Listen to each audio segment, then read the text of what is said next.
श्री गणेशाय नमः। नमस्कार मंडळी, रेखाज किचनमध्ये पुन्हा एकदा तुमचे स्वागत। तर आज आपण बघणार आहोत ढोकळा अगदी घरच्या साहित्यामधून। चला तर मग सुरू करूयात रेसिपीला। तर इथे मी एका पातेल्यामध्ये बेसन घेतलेले आहे 2 वाटी। एक अर्धी वाटी आपण रवा घेणार आहोत।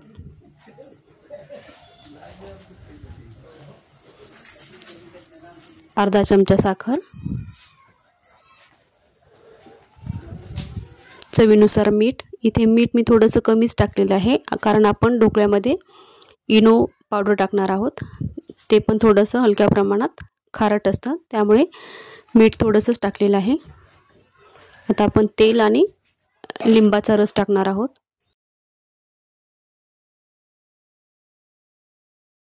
हळद टाकूयात थोडीशी, आणि आता आपण हे सगळं पाणी टाकून हाताने असं मिक्स करून घेऊयात। तर आपल्याला हे एकदम व्यवस्थित मिक्स करून घ्यायचं आहे, जेणेकरून यामध्ये एकही गुठळी अशी होणार नाही। आपल्याला हे थोडं थोडं पाणी टाकून व्यवस्थित मिक्स करून घ्यायचं आहे। आपण हे मिक्सरच्या सहाय्याने असं परत एकदा चांगलं मिक्स करून घेऊयात। तुम्ही बघू शकता मिश्रण असं जाडसर झालेलं आहे। यामध्ये आपण परत थोडंसं पाणी टाकून घेणार आहोत। सकाळचा स्वयंपाक झाल्यानंतर आम्ही हे ढोकळा करायला घेतलेला आहे, त्यामुळे थोडंसं किचनवरती सामान दिसत आहे। तर अशा प्रकारे आपण हे छान बॅटर बनवून घेतलेले आहे। आता आपण हे रेस्ट होण्यासाठी 10 मिनिट ठेवून देणार आहोत।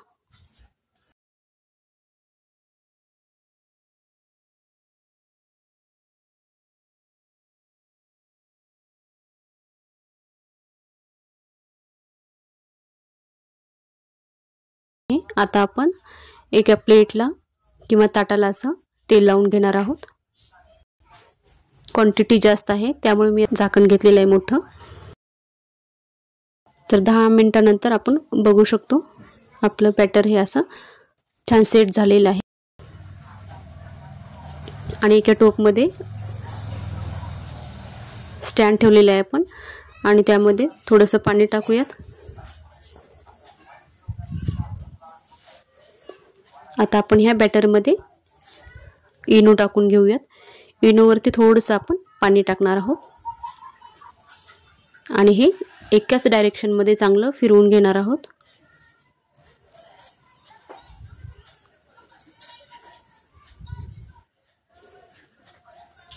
असं आपण व्यवस्थित फिरवून झाल्यानंतर आपल्याला हे लगेच तेल लावलेल्या टोपमध्ये किंवा प्लेटमध्ये हे सेट करून घ्यायचं आहे।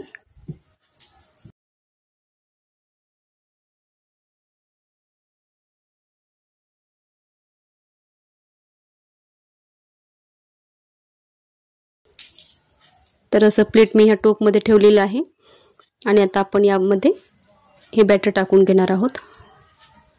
तर तुम्ही बघू शकता बॅटर व्यवस्थित सगळीकडे सेम प्रमाणात पसरलं गेलेलं आहे।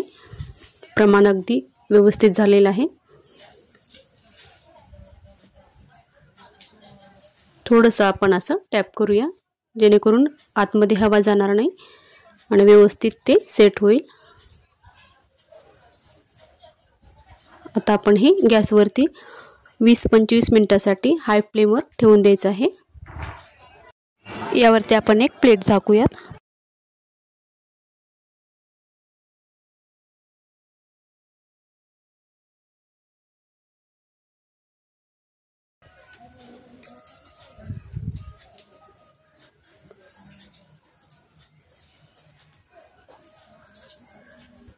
यावरती हवा जाऊ नये साईडने म्हणून आपण एक जड वस्तू अशी काहीतरी ठेवून देऊयात।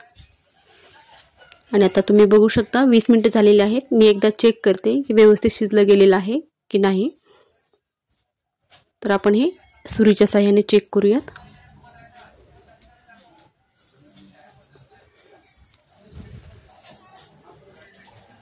तर थोडंसं असं सुरीला लागत आहे, म्हणजेच थोडंसं ते कच्चं आहे, परफेक्ट शिजलेलं नाहीये, त्यामुळे मी अजून 5 मिनिटं असं ठेवून देत आहे। तर आता आपण 5 मिनिटांनंतर बघूयात।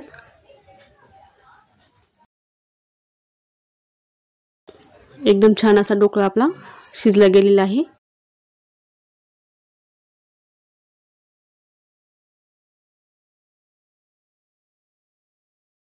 तर आता आपण त्याला तडका देऊन घेऊया। एका टोपमध्ये मी तेल टाकलेलं आहे, मोहरी आणि जिरा टाकलेला आहे। मोहरीचं प्रमाण थोडंसं जास्तच ठेवायचं।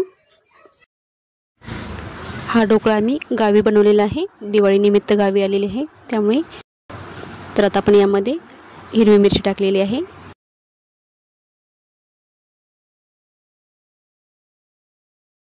आता हा ढोकळा मी एका प्लेटमध्ये काढून घेते। अशा प्रकारे तुम्ही बघू शकता किती स्पंजी असा आपला ढोकळा बनलेला आहे। आता आपण या फोडणीमध्ये थोडीशी साखर आणि पाणी टाकायचं आहे।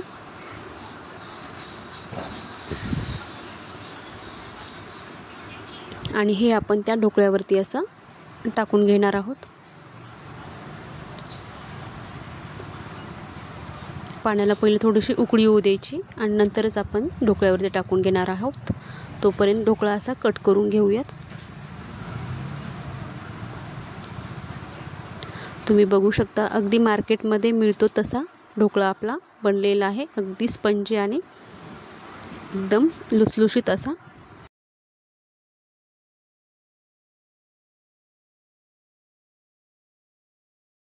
तर फोडणीला चांगली उकळी आलेली आहे। आता आपण हे ढोकळ्यावरती टाकून घेऊयात।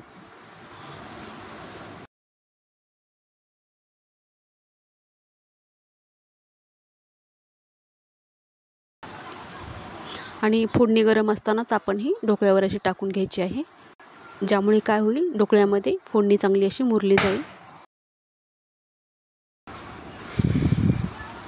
तर मस्त आपला असा हा यम्मी ढोकळा तयार झालेला आहे, सेम हॉटेलमध्ये मिळतो तसा।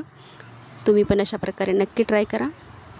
आणि तुम्हाला माझे व्हिडिओ आवडत असतील तर नक्की व्हिडिओला लाईक करा, शेअर करा आणि चॅनेलला सबस्क्राईब नक्की करा।